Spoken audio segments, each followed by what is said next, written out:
नमस्कार दोस्तों, मैं हूं आपका भाई प्रतीक मलिक और स्वागत करता हूं आपका आपके अपने YouTube चैनल टी से प्रतीक मलिक पर। और जैसा कि आप सबको पता है कि हमारा यूपी शिक्षक भर्ती 2019 में जो जनवरी में हुई थी उसका रिजल्ट कल आ चुका है। परसों उन्होंने बताया था कि हमने 1,40,000 लोग क्वालिफाई करे हैं, जिसके अंदर बाद में अभी कह रहे हैं कि 40,000 के ऊपर कुछ सिस्टम भी बैठेगा। ठीक है, कि उनका निकालेंगे और ये करेंगे, उनके बारे में भी हम आगे बात करेंगे। पहले इस बात को जान लीजिए, मेरे पास बहुत सारी क्वेरी आई थी कि सर 142 नंबर क्या आ सकते हैं क्या, तो और आप इसके ऊपर वीडियो बनाइए, बहुत सारे बच्चों की मार्कशीट वायरल हो रही थी। तो सबसे पहले तो मैं कुछ चीज़ें आपको बताना चाहूँगा वीडियो स्टार्ट करने से पहले। भैया मेरी किसी से पर्सनली दुश्मनी नहीं है, इसीलिए मैंने रजिस्ट्रेशन नंबर, रोल नंबर, ये सारी चीज़ें छुपा रखी हैं। हाँ, डेट ऑफ बर्थ मैं छोड़ रहा हूँ क्योंकि इसका रीज़न है, ये भी मैं आपको बताऊँगा कि क्यों छोड़ रहा हूँ मैं डेट ऑफ बर्थ। ठीक है, दूसरी बात आपकी ये है कि ना मैं यूपी से बिलोंग करता हूँ, ना मेरा यूपी की शिक्षक भर्ती में कोई मैंने फॉर्म भरा है। ठीक है, तो मेरा इससे ये भी नहीं है कि पर्सनल बायस हो कि भर्ती रुक जाए इस वजह से ये वीडियो बना रहा हूँ, तो ऐसा भी नहीं है। तो हम सबसे पहले ये बात कर लेते हैं कि भाई स्टार्टिंग कहाँ से होती है, क्या है हमारी चीज़ें। 142 नंबर आ सकते हैं, बिल्कुल आ सकते हैं भैया 142 नंबर। अब कुछ लोग ये कह देते हैं कि उनको तो आईएएस की तैयारी करनी चाहिए या इसी चीज़ की तैयारी करनी चाहिए। अगर कोई 142 नंबर ला रहा है तो भैया लोग करते भी हैं, पहली बात तो ये समझ लो, लोग करते भी हैं। और हमारा जो आईएएस की बच्चा तैयारी करता है वो क्लर्क से लेके आईएएस तक के सारे फॉर्म भरता है, पहली बात तो ये समझ लो। लेकिन ऐसा नहीं है कि मान लीजिए किसी ने एसएससी में टॉप किया या यूपी की भर्ती में टॉप किया तो आईएएस में सिलेक्शन हो ही जाएगा। देखिए एसएससी वगैरह के अंदर मैथ वगैरह ज़्यादा पूछा जाता है, मैथ्स हुआ और ऑब्जेक्टिव टाइप होता है। ठीक है, अगर आईएएस और यूपीएससी के अंदर देखेंगे तो आपका लिखित में, जिनकी राइटिंग बेकार है, राइटिंग स्किल्स इतनी अच्छी नहीं है, हो सकता है उनको नॉलेज हो लेकिन उनके मार्क्स कम रह जाएंगे, इसकी वजह से वो सिलेक्शन नहीं हो पाते। तो आप ऐसे जज नहीं कर सकते कि इसको तो आईएएस लगना चाहिए, तो वो चीज़ें हैं। फिर दूसरी बात है कि किन के आएंगे 142 नंबर, तो उनकी भी कुछ कैरेक्टरिस्टिक्स, कुछ विशेषताएं बता देता हूँ। ये लोग वे होंगे जो पहले ही अटेम्प्ट में उन्होंने सारे एग्जाम पास किए हैं। मेनली वे लोग होंगे जो नए बच्चे होंगे हमारे, ठीक है, जिनका माइंड फ्रेश है और इस तरह का है। तो पहली बात तो आप ये देख लीजिए 1985 में, ठीक है। अब ये लोग वो होंगे जो लगातार आपकी दे रहे हैं, परीक्षाएं दे रहे हैं या तैयारी कर रहे हैं लगातार। 142 वालों की बात कर रहा हूं मैं, ठीक है। तो पहला तो यहाँ क्वेश्चन मार्क उठ जाता है, ठीक है। अब थोड़ा सा इनके एकेडमिक स्कोर और उस चीज़ के ऊपर चलते हैं। देखिए यूपी की जो पेपर हुआ था सुपर टेट का आपका, तो 10वीं तक के क्वेश्चन थे उसमें, 8वीं 9वीं 10वीं तक के क्वेश्चन थे। अब अगर आप इनका 10वीं का स्कोर देखेंगे 271 है। देखिए किसी बच्चे का अगर 60 से 70% के बीच में रहता है ना, तो मैं उसका मान सकता हूँ कि ठीक है, हो सकता है उसकी लिखाई की वजह से उसके नंबर कट गए हों, ठीक है। लेकिन किसी बच्चे के अगर 50% नंबर भी नहीं है और आप ये नहीं कह सकते कि उसकी लिखाई के हिसाब से उसके नंबर कटे, तो ऐसा क्या चमत्कार कर लिया भाई। अब एक और चीज़ समझना, प्रयागराज, ये समझना आप, जनपद क्या है, प्रयागराज है, ठीक है। 1999 मतलब लगभग 20 साल पहले आपने 10वीं करी और उसके बाद में आप ये इस तरह के आपके मार्क्स आते हैं, तो एक क्वेश्चन मार्क है। इसी तरह से इनके टेट में स्कोर है भैया 126, समझ लेना एक चीज़। अब ये मैं यहाँ ये जोड़ रहा हूँ क्योंकि देखिए जहाँ आपका सुपर टेट का एग्जाम हो रहा है, जिस तरह से सुपर टेट का एग्जाम हो रहा है, इसी तरह से टेट का एग्जाम भी है। कि क्या ऐसा है कि ये टेट और सुपर टेट के अंदर इनके इस तरह के नंबर आ गए, 126 नंबर आ गए। समझना ये थोड़ा सा चौंकाने वाला है, ठीक है। कि ऐसा क्या था कि जिस बच्चे के 50% वहाँ नहीं आते और ये बच्चा यहाँ इतने नंबर ले आएगा, तो सोचने वाली चीज़ है। मैं बाकी ये नहीं कह रहा। अच्छा सुनिए, एक और चीज़ है, अगर भाई के इतने नंबर इसमें आए हैं तो हो सकता है कि इनका पहले का टेट भी क्लियर हो। चलो मान लिया नहीं था, तो पहला क्वेश्चन तो यही उठ जाता है कि पहले का टेट क्लियर नहीं था तो जो दिया उसके बाद में देखिए 2012 में इनका बीएड वगैरह जो हो चुकी है, जो भी चीज़ है, तो 6 साल तक इन्होंने कोई टेट दिया नहीं या इनका क्लियर नहीं हुआ। और जब क्लियर हुआ तो 126 से हुआ। अगर इन्होंने टेट दिया था और इनका क्लियर था तो भैया 68,500 की जो ये भर्तियां थी उसमें आपका सिलेक्शन क्यों नहीं हुआ। चलो मान लिया, हो सकता है, मैं इनको नहीं जानता, तो हो सकता है इनका सिलेक्शन वहाँ हो रखा हो, तो स्कोर तो उसके अंदर भी अच्छा रहा होगा, ठीक है। तो मैं अगर पर्सनली बताऊँ 142 आ सकते हैं, लेकिन जिसका एकेडमिक स्कोर इस तरह का हो नामुमकिन है उनके लिए। अब देखो इन्होंने अपनी गलती, मैंने तो ये चीज़ छुपा ली है लेकिन क्या है, आपको ये चीज़ मिल जाएगी। ये चीज़ कहाँ मिलेगी, आपका रजिस्ट्रेशन फॉर्म। और ये जो एकेडमिक स्कोर है ना, ये मैंने पीएनपी की साइट से लिया है भाई, ठीक है। आपके पास एक मैं लास्ट में डाल दूंगा, जहां आपके पास जितने भी वायरल मैसेज आ रहे हों, स्क्रीनशॉट आप उनका रिजल्ट खुद देख सकते हैं, उनका पीएनपी की साइट से खुद देख सकते हैं, क्योंकि डेट ऑफ बर्थ वगैरह और ये सारी चीज़ें हैं, ये खुद है। अब ये फंस कैसे गए बच्चे, ये अच्छा, ये बच्चे जिनकी बात मैं अभी करूँगा, ये कुछ ही बच्चों के हैं मेरे पास में, ऐसे पता नहीं कितने सारे ढेर सारे बच्चे होंगे। जो 1,46,000 जो आपका हुआ है ना, तो मुझे नहीं लगता कि उसमें इतना दम है। आगे थोड़ा सा बात करते हैं, फिर उसके बारे में और बात करूंगा। दूसरी हमारे पास जो मार्कशीट आती है, दूसरी हमारे पास ये मार्कशीट आती है भैया 1991 से। फिर वही आसपास है कि 28-29 साल के बंदा हो गया था, अभी तक नौकरी नहीं लगा, और इस तरह की चीज़ थी, और 140 नंबर इन्होंने क्वालिफाई किया है, ठीक है। अब थोड़ा सा इनके ऊपर नज़र डालते हैं, और चीज़ के ऊपर नज़र ये डालते हैं कि भैया इनका भी देखा जाएगा तो सारी जो चीज़ है 2014 के अंदर इनकी पूरी हो चुकी है। तो भैया उसके बाद केवी रिजल्ट आया है, या इस तरह का केवी में भी, अगर ये बीएड वाले थे तो केवी में भी कर सकते थे। और समझिएगा, दोबारा कह रहा हूँ, आर्ट्स से है, प्रयागराज है, समझ इस चीज़ को ध्यान रखिएगा, इन सारे पॉइंट्स को। प्रयागराज आर्ट्स, ठीक है।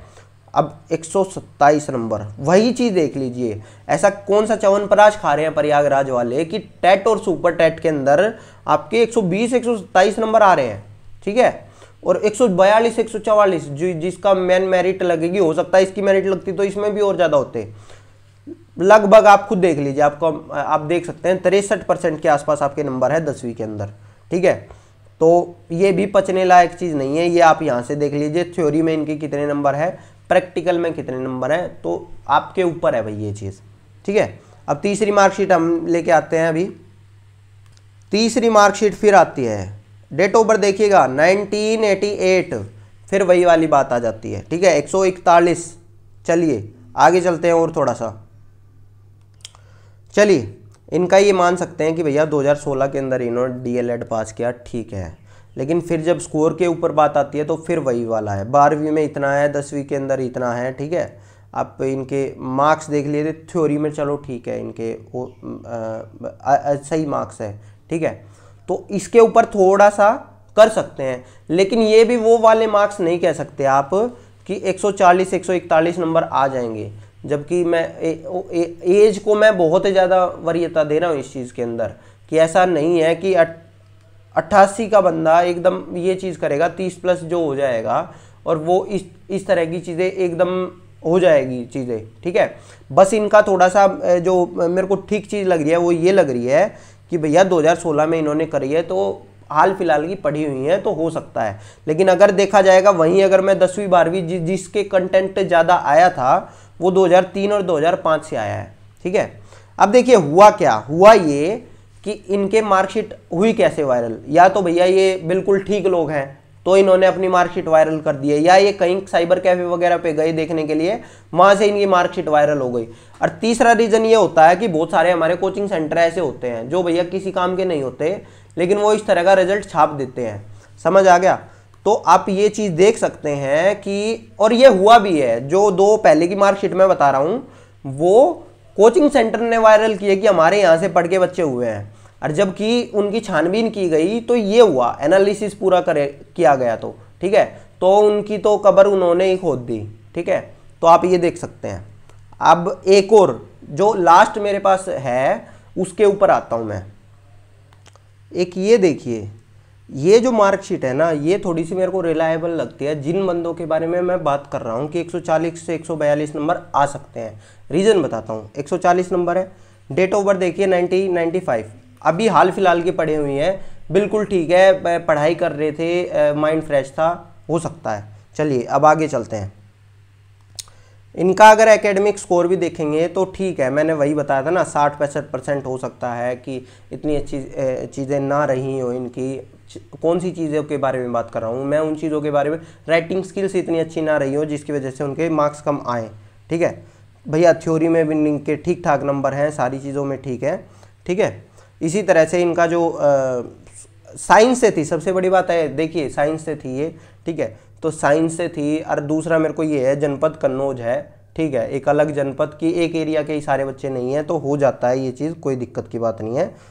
चलिए, तो ये मैं मान सकता हूं कि ये चीज़ ठीक है। अब ओवरऑल अगर मैं इस सारी चीज़ को एनालिसिस आपको दूं तो एक बहुत इंटरेस्टिंग एनालिसिस और देता हूं मैं आपको इन चीज़ के ऊपर, ठीक है। वो इंटरेस्टिंग बात ये है, पहली बात तो आप ये समझिए कि हुआ क्या है और किस तरह से हमारी चीज़ें चल रही हैं। 10 दिन पहले हमारा केवी का एग्ज़ाम हुआ था जिसके अंदर कि बीएड वाले भी एलिजिबल थे पीआरटी में, इसी तरह से बीएड वाले एलिजिबल थे आपके टीजीटी के अंदर। तो भैया टीजीटी की जो कट ऑफ थी वो मुंह के बल आई थी, जैसे कि आपने यूपी के अंदर भी देखा होगा, जो बीएड का अपना पेपर था उसके अंदर उनकी सीटें पूरी नहीं हो रही है और इसके अंदर ये 140 142 नंबर लेके आ रहे हैं। समझिएगा इन चीज़ों से। दूसरी बात यह है कि भैया केवीएस पीआरटी के अंदर जो अब 1,46,000 के ऊपर मैं क्वेश्चन मार्क उठा रहा हूँ, 10 दिन पहले हमारा केवी का पेपर था, पेपर का लेवल सेम था, ऑल इंडिया के बच्चे बैठे थे केवी के अंदर। किसके बच्चे बैठते हैं? ऑल इंडिया लेवल के बच्चे बैठते हैं, ठीक है। उसके अंदर 95 कट ऑफ गई थी। 95 कट ऑफ के अंदर आपको ऑल इंडिया से बच्चे मिले थे 8,000 बच्चे।